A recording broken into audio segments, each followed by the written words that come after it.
बिस्मिल्लाहिर्रहमानिर्रहीम। अस्सलाम वालेकुम व्यूअर्स, कैसे हैं आप? उम्मीद करती हूँ खैरियत से होंगे। मैं आप सबको शामिन फूड किचन में वेलकम कहती हूँ। जैसे कि आपको पता है कि ईद उल अज़हा आ रही है। ईद उल अज़हा की जो स्पेशल और सबसे पहले खाई जाने वाली डिश होती है वो है कलेजी। आज मैं आपको कलेजी बनाना सिखाऊंगी जो बहुत ही टेस्टी बनती है। बहुत से लोगों को शिकायत होती है कलेजी से स्मेल आती है, वो ख़त्म नहीं होती जल्दी। आज मैं आपको ऐसे टिप्स एंड ट्रिक्स बताऊंगी जिससे आपको कलेजी आसानी से बना सकेंगे। उसकी स्मेल भी बहुत ही जल्दी ख़त्म हो जाएगी। कलेजी को सबसे पहले हम वॉश करने के तरीके बताऊंगी। ये देखिए मैं इस साइज़ के इसके पीस करवा वाली हूँ। सारे पीस बिल्कुल सेम हैं। तो अब इसके अंदर हम डालेंगे 1 टेबलस्पून लहसुन अदरक का पेस्ट। ये देखिए इसके अंदर ऐड कर देंगे, इसे मिक्स कर लेंगे।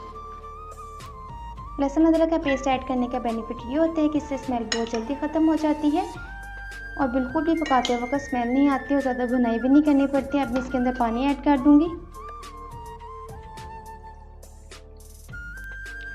पानी ऐड करने के बाद इसको हम 2 मिनट तक ऐसे पड़ रहने देंगे, फिर इसको वॉश करेंगे। और ऐसा करने के एक बेनिफिट ये भी है कि ब्लड बिल्कुल ख़त्म हो जाता है। अक्सर आपने देखा है कलेजी के अंदर से पकाने तक ब्लड निकलते रहते हैं। अगर ऐसे वॉश करेंगे तो ब्लड बिल्कुल भी नहीं निकलेगा, पीस बिल्कुल साफ़ हो जाएगा आपका।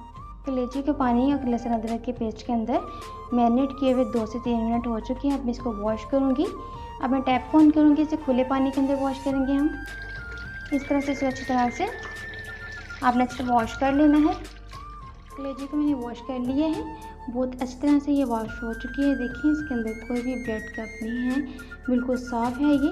अब मैं इसको स्टेन होने दूंगी थोड़ी देर के लिए और उसके बाद में इसको मैरिनेशन करने के लिए सबसे पहले 1 प्याली दही ऐड कर देंगे। 1 टेबलस्पून लहसुन अदरक का पेस्ट ऐड कर देंगे। 1/2 टेबलस्पून इसके अंदर जाएगी कुटी हुई सब्ज़ मिर्च।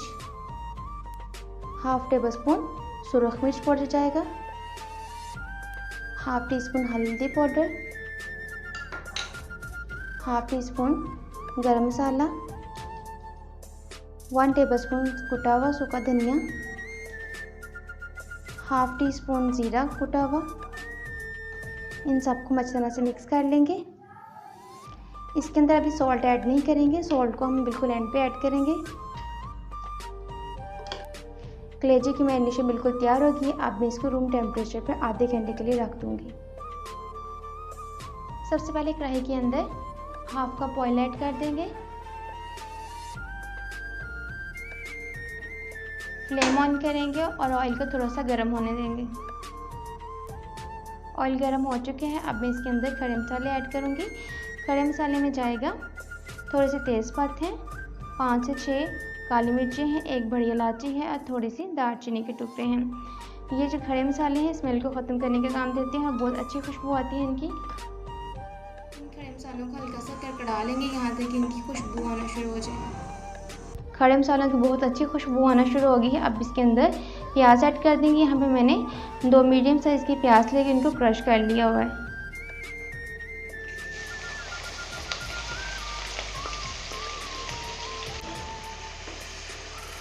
प्याज को यहाँ पे मैं लाइट गोल्डन ब्राउन करूँगी।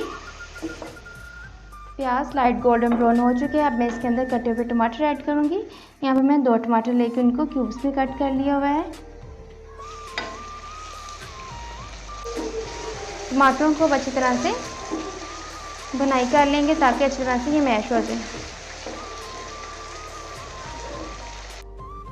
टमाटर अच्छी तरह से मैश हो चुके हैं। अब मैं इसके अंदर मैरिनेटेड कलेजी ऐड करूँगी। यहाँ पे मैं आपको एक बात बताती चलूँ कि ये देखिए स्टिक से अगर आप वॉश करेंगे तो यहाँ पे कलेजी बिल्कुल भी प्लेट नहीं छोड़ा हुआ, बिल्कुल साफ़ है, ये आप देख सकते हैं। अब मैं इसके अंदर इसको ऐड कर दूँगी।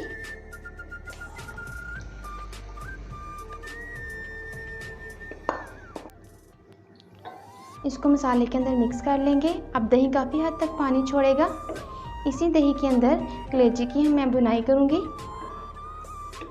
दही का पानी खुश्क होने तक कलेजी की मैं अच्छी तरह से बुनाई करूँगी। जो व्यूअर्स मेरे चैनल पर न्यू हैं तो मेरे चैनल को सब्सक्राइब कर लें, साथ में ही बेल आइकॉन के बटन को प्रेस करना ना भूलें ताकि मेरे हर नई आने वाली वीडियो का नोटिफिकेशन उन तक पहुँच सके। और आप हमें फीडबैक देंगे तो हमें पता चलता रहता है कि हमारी मेहनत जो रायगा नहीं जा रही है, हम कैसा काम कर रहे हैं, आपको हमारा काम कितना पसंद आ रहा है। मैंने कलेजी की अच्छी तरह से बुनाई कर ली है। पानी बिल्कुल खुश्क हो चुका है और इसका पीस भी 80% तक कुक हो चुके हैं। मैं आपको चेक करवाती हूँ। ये देखें। अब आपको जितनी ग्रेवी चाहिए होगी उसके अकॉर्डिंग इसके अंदर आप पानी ऐड कर लें। अब मैं इसके अंदर थोड़ा सा पानी ऐड कर दूंगी, जो बाकी इसका कुक होने वाला पीस है वो कुक भी हो जाए, थोड़ी सी इसकी ग्रेवी भी बन जाए। आप इस स्टेज पे नमक भी ऐड कर देंगे। आपने इस रेसिपी को सेम ऐसे ही स्टेप बाय स्टेप फॉलो करेंगे तो बहुत अच्छी बनेगी आपकी कलेजी। और इसे मिक्स कर देंगे। अब मैं इसको 10 मिनट के लिए कुक करूँगी और ऊपर से लिड लगा दूँगी। कलेजी को कुक होते हुए 10 मिनट हो चुके हैं, बिल्कुल बनके तैयार हो चुकी है, अच्छी तरह से गल भी गई है और ये बहुत अच्छी ज़बरदस्त इसकी ग्रेवी बनी है और ये अब सर्विंग के लिए बिल्कुल तैयार है। इसको मैं फ्लेम को ऑफ कर दूँगी और सर्विंग प्लेट में निकाल लूँगी। ये देखिए माशाल्लाह बहुत ही अच्छी बनी है, बहुत ही ज़बरदस्त है इसकी लुक। मुझे देखते ही दिल कर रहा है इसको फ़ौरन से खा लूँ। उम्मीद करती हूँ आपको मेरी रेसिपी ज़रूर पसंद आई होगी। मेरी इस रेसिपी को अपने फैमिली मेम्बर्स फ्रेंड्स का शेयर करें, लाइक करें और मुझे कमेंट बॉक्स में बताएं कैसी लगी आपको मेरी रेसिपी। अब मैं इसको लेमन के साथ गार्निश कर दूँगी।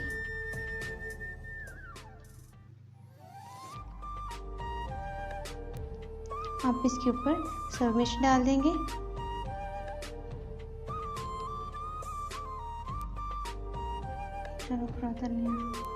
अब इसके ऊपर थोड़ा सा सब्ज़ धनिया डाल दूंगी। कोई भी चीज़ उसको गार्निश किया हो तो उसकी लुक और बढ़ जाती है। ये लीजिए सर्विंग के लिए बिल्कुल तैयार है। ये अपने मेहमानों को पेश करें, घर में बनाएं, ईद पे अपने घर वालों से दाद लें। इंशाल्लाह ईद पे इस रेसिपी को ज़रूर ट्राई कीजिएगा। अल्लाह हाफिज़। मिलते एक नई रेसिपी के साथ। अपनी दुआ में याद रखिएगा। अल्लाह ताला आप सबको अपनी ज़ुबान में रखें।